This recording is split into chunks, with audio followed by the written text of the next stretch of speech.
October today. Joining me over the phone is Tommy Larkins. Tommy, good morning. Hello. Hello, Dan. Oh, yeah, I'm very sorry I couldn't be there in person today. That's fine. Car malfunction, I believe. It is car malfunction, so therefore we've had to go back to the old lockdown days, haven't we, of doing the recordings over the phone. A telephone. Right then, Mr. Tommy, time for me to introduce my new background music that you can't hear because you're over the phone. But I'll play it anyway. And I'll watch it when, yes. Yeah, okay, you talked right over that, but never mind. It's cool. It's radio. It's what happens. So, Tommy, what movie have we got for October this morning? Well, I thought I'd go for another murder mystery this time, so I've gone for a movie that came out quite recently. It only came out in 2019. It's a film called Knives Out. And I believe that's a 12A or a 15. It might need to be checked up on that front, but I know it's between the 12A. It might even be a 12A. It's a 12. It's quite a tame. It's a 12. Yep, yeah. So it's a very tame murder mystery. It's a good thriller, though.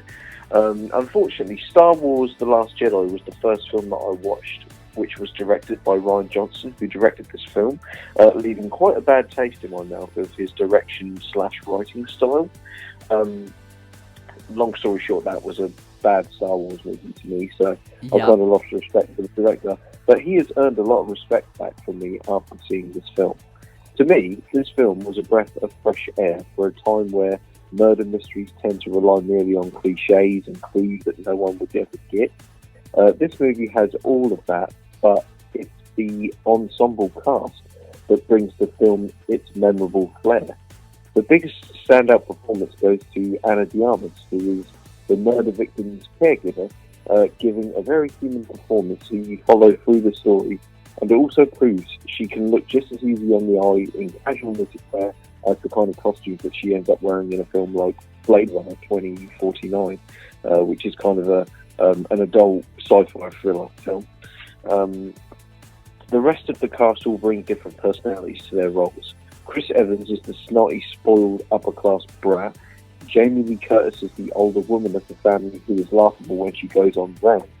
And Toni Collette portrays the family member that no one really wants, but just puts up with for the sake of it. I'm sure a lot of families out there can probably relate to that. Not commenting on that. 100%. So to close, this film was a fun murder mystery.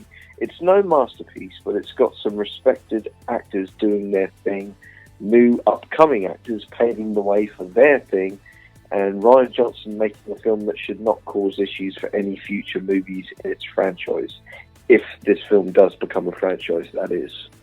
So on that note, Dan, I'm going to reward this film 3.5 stars out of 5.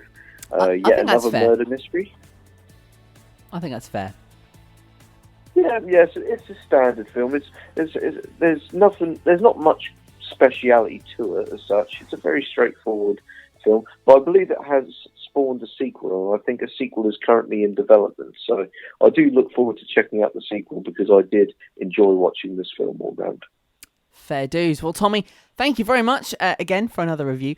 You'll be back next Friday, hopefully with a car in person. We love that.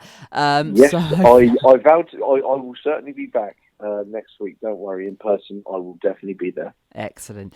Well, Tommy, have a great weekend. Thank you very much, Dan. You too, and take care, everybody, and have a great weekend all round. See you next week.